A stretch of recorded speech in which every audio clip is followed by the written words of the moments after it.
Pro Bowl nods are out, and you best believe I have opinions on it. So let's talk about that as well as prop bets and your bold predictions here on the Locked On Vikings podcast. You like that on 3, 1, 2, 3, you like it! You are Locked On Vikings, your daily Minnesota Vikings podcast, part of the Locked On Podcast Network, your team every day. What's up, everybody? Welcome to the Locked On Vikings podcast, part of the Locked On Podcast Network, your team every day. As always, I'm your host, your pal, and the kid you copied off in math class. My name is Luke Braun. You can find me on Twitter at Luke Braun NFL. Show is on Twitter at Locked On Vikings. Thank you so much for making Locked On Vikings your first listen of the day. You can also find this show at Amazon Fire and on Roku. Just download the Locked On Minnesota Sports app. This episode is sponsored by BetterHelp. It's not a crisis line. It's not self-help. It's professional therapy done securely online, available to people worldwide. And they have a special offer for Locked On Vikings listeners. Get 10% off of your first month at betterhelp.com/lockedon. So the Pro Bowl is out, and I have thoughts. The Vikings did very well here. They have 5 bona fide Pro Bowlers, as well as 8 members of the team selected as an alternate. 5 Pro Bowlers is like 4th in the league. There's more Eagles, I think Chiefs, Cowboys, maybe 5th in the league. I think the 49ers are up there too. Good company to be in, and a validating thing for a team that has struggled to find said validation in spite of some of their accomplishments. We'll go over the list here in a bit, but first, the Pro Bowl is a silly thing, and you shouldn't take it too seriously. It's a bummer because you kind of have to, because there are contracts tied into it. And so like this does have like an actual impact on players and their careers. And so that sucks that it is something that has that much impact. But it is a fundamentally silly system. Here's the biggest thing that I think, the strongest take that I hold is that Christian Darrisaw got snubbed. He's a second alternate. That's nothing to sneeze at. But I think he belongs among the first team. The problem is only 3 tackles make the first team in the Pro Bowl. And it will not be a game. The format is different than it used to be. They used to announce a full roster. That full roster would play a game. People would bow out because they don't care, or they're injured or whatever, or they can't participate because they're in the Super Bowl, right? And then you would like nominate someone else and see if they're going to come and whatever. And because nobody cared about the game, you'd get down to it and you'd have like the 6th best dude at every position playing in the Pro Bowl, like by the end of it, right? And you had like Mitch Trubisky in there in a year where he just like absolutely shouldn't have been.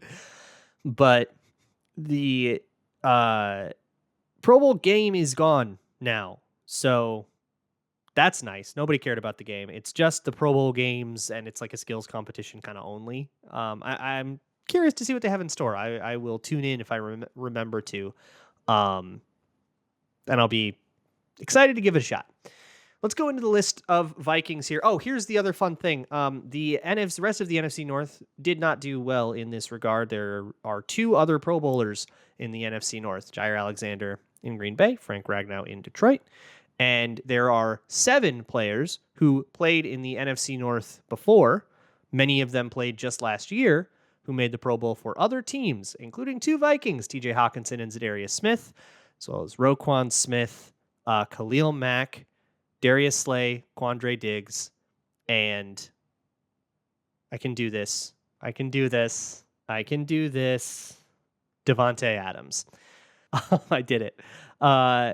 Every other NFC North team had more Pro Bowlers leave this year than they had Pro Bowlers, or in the case of the Lions, it was 1-1, because they had T.J. Hockenson leave and they had the one Frank Ragnow, but they also are looking at Darius Slay and Quandre Diggs, who are making Pro Bowls for other rosters. So rough world, unless you're a Viking. 5 people on the main Pro Bowl list for the Minnesota Vikings: Justin Jefferson, Kirk Cousins, Za'Darius Smith, T.J. Hockenson, and Andrew DePaola. Very happy about all of this. T.J. Hockenson's very interesting. I kind of was like, T.J. Hockenson didn't seem like he was having a Pro Bowl year to me or anything, at least not here in Minnesota. He's been doing fine, nothing to complain about. But Pro Bowl felt like a lot, right? Like he's up there with George Kittle, you know. And then I looked at the rest of the NFC tight ends, and yeah, you know what? Yep, you did it. Kirk Cousins makes the Pro Bowl as a first team, like true Pro Bowler for the first time. This will be the fourth Pro Bowl he gets to play in, or the option of playing in, I should say. But for the first time, he is not going as an alternate after Aaron Rodgers drops out. Justin Jefferson, obviously, Za'Darius Smith has been having an incredible year, leading the league in sacks at times, and then Andrew DePaola as a long snapper. What a great moment for him. He's been in the league forever. His journey to the league was a rocky one, a tumultuous one. He really had to fight for his keep, and that's really awesome. I'll go over some alts and then a couple people I thought were snubbed. Dalvin Cook, Danielle Hunter, CJ Ham, and Kene Nwangwu as a kick returner make the first alternate team. I'm very happy for Dalvin Cook. I think he's had his ups and downs this year, but some of this is name recognition, you know. And I think like with Nwangwu and CJ Ham, well, I guess Nwangwu did have the one touchdown. That's good. But, you know, so did Turpin, who did get the true, the Cowboys guy who did get the true kick return job. So did Cordero Patterson. CJ Ham, I don't know, like fullback just feels like whoever's fan base is hyped about their fullback, and I guess we're super hyped about CJ Ham, so let's go. Danielle Hunter, first alternate as well. Second alternate, that's where Christian Darrisaw goes. Again, 3 tackles make it. That sucks. Christian Darrisaw has to be a second alternate. Garrett Bradbury also a second alternate, and it's like what a weird system that those two guys are going to be in the same category. I think Garrett Bradbury's improvements this season are like because of Christian Darrisaw. So I guess he's rising tide, I suppose, lifts all ships. And then third alternate, Eric Kendricks, who again has struggled this year. Wouldn't have been mad if he didn't make it. I would have understood, but I guess as a third alternate, you can get by on name recognition. And Chris Boyd, who has made it as a special teamer, that I do think is earned. He's been a real force on special teams. Even it's not just the forced fumbles, which he's done, I think, twice, right? He's just been a really, really good gunner, really good on all of the kick teams and all the special teams units that he plays. And that's the kind of thing you can carve a really long career out of. You know, you can be in the league for a long time doing that kind of stuff. That's honest work. Couple of players I thought got snubbed. I think when you have, like, this is a new system, right? First team, first alt, second alt, third alt, fourth alt, all the way down to fifth alternate. No Patrick Peterson. Yeah, that bugs me. I think he's had a really, really great season. Should he have made it over guys like, you know, Darius Slay and Tariq Woolen made it, who's had a great season? I get it. I think he deserves to be an alternate at least. I think he's got to be on here somewhere. So that's unfortunate. And I think Harrison Phillips also belongs on here somewhere. I know it's hard for nose tackles to get recognition when you're in a conference with guys like Aaron Donald and Fletcher Cox and stuff. But again, as an alternate somewhere in there, I would have loved to see it.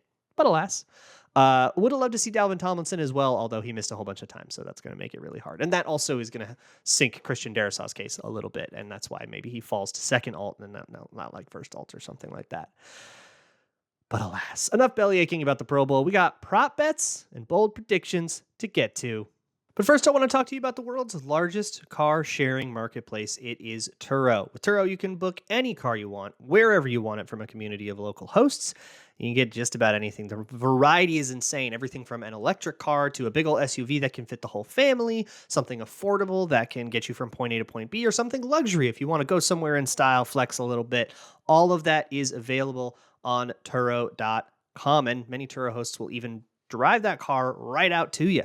Every trip is backed by liability insurance. Terms, conditions, and exclusions apply. Forget boring rental cars and find your drive at Turo.com.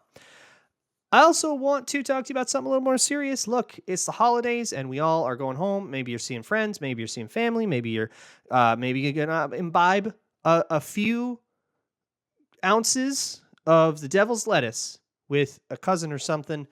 Just don't drive. All right. That's all I want, is for you not to drive high. We know when you're high, you're not slick. We know. We can tell you're slower. Speed and like space and time are like different to your brain, and you're not going to know that. And driving is super dangerous, and cops know.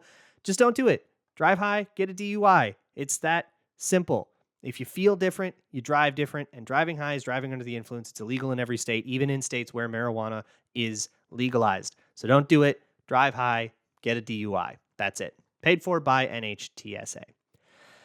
Thanks again for making Locked On Vikings your first listen of the day. For your second listen, check out Locked On Sports Today. All the biggest games, all the biggest headlines. Also, check out my Patreon, patreon.com/LukeBraunNFL if you want some more film breakdown stuff. I did a big, long one on Kirk Cousins this week, one on Brian Asamoah that is rendering right now as I record this, and also one on Ed Donatel changing the defense. The changes, if you had the question, hey, what did Ed Donatel change this week? I did a whole deep dive on that. Short answer, a lot more man coverage. But what enabled that is also pretty interesting. All very excited about that stuff. And if you can wait until the end of the next game, you can get all that stuff for free. So go check it out. And I would love it if you joined me. It is time for a little bit of You Betcha. We're going to get some Grambles going here. Prop bets that I like. We'll take a look at last week. I did okay. If it weren't for my JJ 2 touchdowns flyer, I would have actually been in the black on this one. I said put a half a unit on that, and I basically broke even. I broke just a little under even because I didn't hit that flyer. I did get Justin Jefferson over 7.5 receptions, and by the miracles of God, I got Minnesota little win, which is a win of 13 points or less for Minnesota. That was a plus 109 bet, and the JJ receptions was plus 112 when I took it. That all felt really good. But the Colts ones, I took some Colts overs that didn't hit despite them getting to 33 points. Paris Campbell did not hit his over 45.5. I thought the slot would get really attacked a lot more than it did. And Matt Ryan over 22.5 completions. I expected worse from the defense than we got. And I've kind of spent the whole team making sense of the whole week making sense of that. So, good job, Ed Donatel.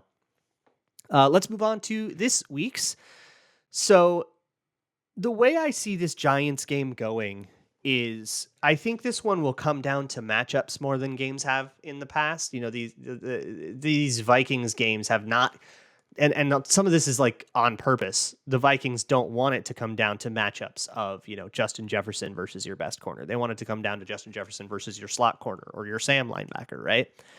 It hasn't been as matchup-y of a season. It's been a lot more about finding scheme and zones. And on defense, it's kind of been the same thing. They're just sitting there in a zone, and the other team gets to dictate the matchup. So they're not going to put their best guy on Patrick Peterson. We don't get the marquee matchups and stuff. This one, I feel like, is going to be a little bit different. If the Vikings are going to be like this man-cover team now, it's going to be about matchups. And I think on the other side of the ball, it's going to be about, can the Giants find a matchup that they can win? Because their receivers are so bad, right? For all of that reason, and I do think that the matchups favor the offense, I am taking both teams over 19.5 points. That's a Bet Online bet. You can find all of these at Bet Online, your one-stop shop for all things Grambling. Bet Online, where the game starts. You can find all of these. You can parlay them. You can parlay other wacky stuff. One of them is both teams over 19.5. There's also both teams over 24.5. I wasn't quite that bullish on it. The Giants have very consistently gotten between like 20 and 24 points. They haven't ever gone over 27 this season, but they also don't rarely get, 10 or 6, right? So I feel okay about their ability to get 20 points. I don't feel okay about their ability to get 25 points, but 20 feels pretty good. And I think the Vikings can move the ball on this broken secondary that is in New York right now. Especially at home with the whiteout, the Christmas Eve, that's going to be a rockin' building. And I think guys like Jefferson and Cook have sort of drawn on that energy this year when it's really rocking there. So if you're going to the game, get loud, baby, and have a good Christmas Eve at the whiteout. And wear white, by the way, if you didn't know already. It's a whiteout. They painted the end zones white. They did a white logo. They're going to wear their all whites, and you're supposed to wear all white as well, if you didn't get that memo. There is also this weird red zone thing going on with the Vikings right now. This whole season, right? They've been particularly good in the red zone. And I think it's because some of the problems with their defense are based on guys like Duke Shelley, who may start. Cam Dantzler's still nursing an ankle injury. He's been dealing with it all year. Went on IR for it. Still on the practice report with it. Duke Shelley plays pretty soft when he's not sure, right? So he might get beat in intermediate stuff, but that does not become an option in the red zone. You can't get beat over the top in the red zone. There's the field ends back there.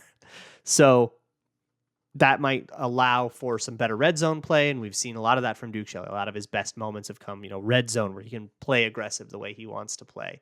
And same with Bynum and all of these guys when you have to get a little bit more aggressive. That's, I think, why the Vikings have been so much better in the red zone than they have been between the 20s, is because their problem between the 20s just doesn't really apply in the red zone. So I like first score touchdown no at plus 118. Obviously, if the Vikings are the first to score, that one is a little more likely to be a touchdown, but I like the odds at better than 2-1 at plus 118. And then again, I think the Vikings can move the ball here. The Giants are very likely to be without Adoree Jackson. They've got Fabian Moreau is their best corner. They've got other guys that they did not intend to have on the field this year, be it outside slot. I think this secondary is able to be victimized, and I don't think you can protect everybody. So I'm taking JJ over 92.5. Also, night environment. I think he just responds to that. Plus, he has a chance to make history in this game. If he can get but 10 yards, he will break a Vikings franchise single season record.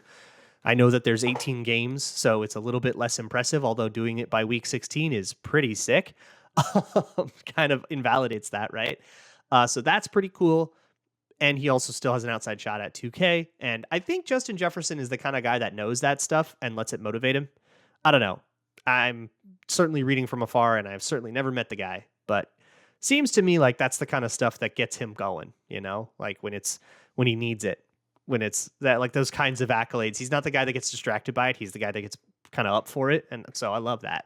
I don't know. I'm feeling it. I think the matchup works. I think the environment works for him. I love JJ over 92.5 receiving yards this time. And I also, for similar reasons, love Kirk Cousins over 26.5. I think he'll be able to find it. Even if my JJ thing doesn't hit, that's probably because the Giants are selling out to stop him, capping him using safeties. And that's going to leave opportunities for KJ Osborne and Adam Thielen, who have both certainly had their moments this year. And I don't think the Giants have enough corners to keep up with all these guys. I think the Vikings will be able to sling it. And I think Kirk could go over 300 easy in this one. Let me know what kind of stuff you guys have been betting for all this. All right, I want to hear about it, especially if you're watching on YouTube. Leave a comment. We have bold predictions coming up too. And I love what you guys did this week. Very excited to share it and see if we can track this. We were on red alert for some of this season, and we have hit 2 of them. All of those props were brought to you by Bet Online. It is your one-stop shop for all things gambling.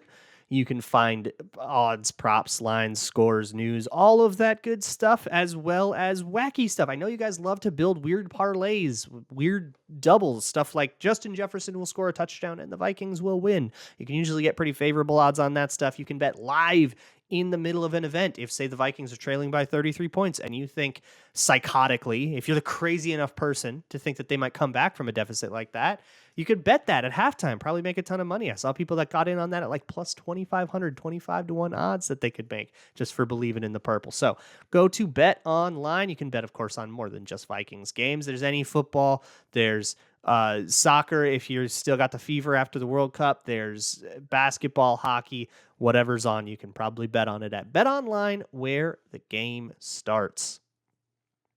It is time to get bold. It's time for the bold predictions segment. This is my favorite part of the week. I love it. It's so silly. It's so weird. And you guys are just getting weirder and weirder with it, and I adore it. It is week 16. This is where we go back to week 15s, and we will see if any of those hit. And we will also put in a whole bunch of new ones for this week. And of course, if you are right, we party. Peter Quaranta says that the Vikings would play Jeff Saturday on a Saturday, and the Scrabble score for the word Saturday is 12, and therefore the Colts score exactly 12 points.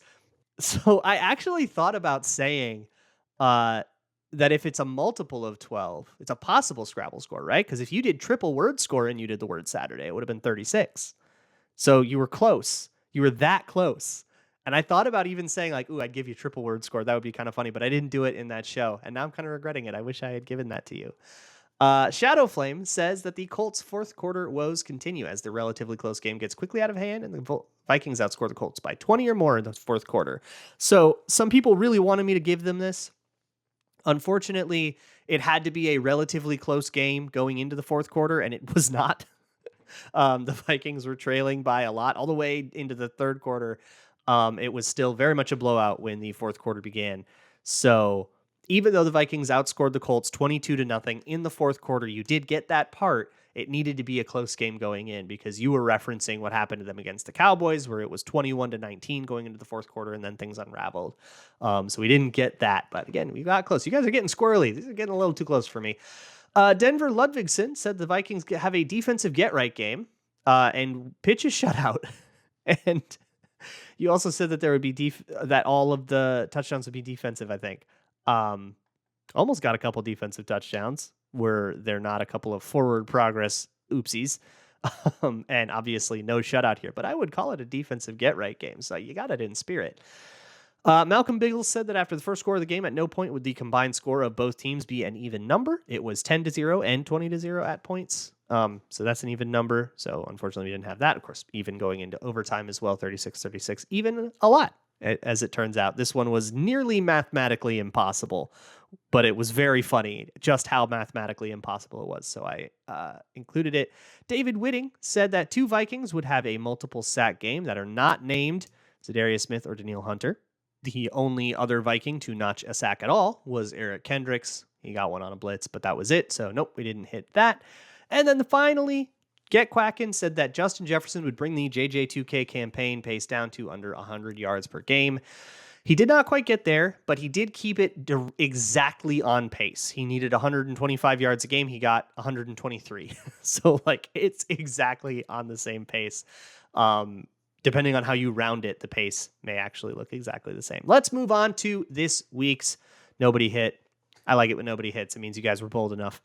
Mirgando says that the Vikings, with their white uniforms, attempt a trick play on a kickoff or punt. They hide a returner in the newly painted white end zone only to pass the ball to him once the kickoff or punt is caught. The play does not have to be successful. Agreed, the play does not have to be successful. That is brilliant. We have seen stuff like this before on kickoffs where a player will lay down and try to literally hide and camo into the field. I've never seen them use color psychology for it though, or camouflage. I've seen players just lay down, but they're wearing white and they're laying down in grass. And you're we can see this. I could see this being a genuinely good idea. If you're going to try to pull that kind of play, is have them go in the end zone where it's harder to figure out where they are. Spencer Landsteiner says that the GOAT, Chandon Sullivan, gets 2 defensive touchdowns that count this time. Agree. He's owed that by the Cosmos. Does the ball lie? Sir Crick says, in a revenge game from the 41-0 playoff debacle, we will this time be up 14-0 before New York touches the ball on offense. That is spicy. That is what happened to start 41 Donut. I think it was a special teams or it was a fumble or something. There was an immediate fumble or something, but it was, very rough start to that game, 14-0. Let's get him back. I love it. Squeaks says that Justin Jefferson doesn't break the franchise record against the Giants. So that he is 10 yards away. A 10-yard pass, and he has broken the receiving record, 9 yards away from tying it. So you are predicting that Justin Jefferson will get 9 or fewer yards. This is sufficiently bold. Skull Actuary says Slayton will have more receiving yards in his biggest play than the rest of the Giants wide receivers combined. That's bold enough. I was thinking that it was a little bit too normal, but no, that's not normal at all. The rest of the Giants wide receiver, you know what? I'm going to say the rest of the Giants combined, Giants period. Because I want tight ends and running backs in the fray here. So I'm going to make yours just a little bit bolder there, but still give you the general spirit that Darius Slayton will have more receiving yards in one play than the rest of the team combined. And finally, John Wilson Bennett says that Justin Jefferson is throwing a touchdown pass this game, and he parlays it with we will score more touchdowns than we punt. I'm gonna hold you to that parlay. So both things have to happen. Kind of reminds me of the 1987 Saints playoff game. The Saints were in their very first ever playoff game in the Superdome, and the Vikings actually had a running back throw a pass in a trick play, and they scored a whole bunch in that game. It was a total runaway win. Kind of reminds me of that, and we could see this. That this. I keep thinking of this situation just because it's the Giants and it's December. I keep thinking of 2015 when there were all these questions about if the Vikings were like falling apart or if they were real or not, and then they just like absolutely boat raced the Giants and then the Bears at home, and that sort of helped spring them into the final week where they clinched the division. I just keep thinking about it because it's the Giants and because the situation. Like, there's no correlation. This is a very different team than the 2015 one, but I don't know. I love the idea of blowing out the Giants. That would be great. That's what I want for Christmas. We'll talk to you tomorrow. Everybody have a great holiday. I will talk to you either tomorrow or Sunday or something. We'll figure it out. Watch my Twitter. I'll keep you guys posted on what I am doing as plans materialize. I will see you all then. And as always, Skull.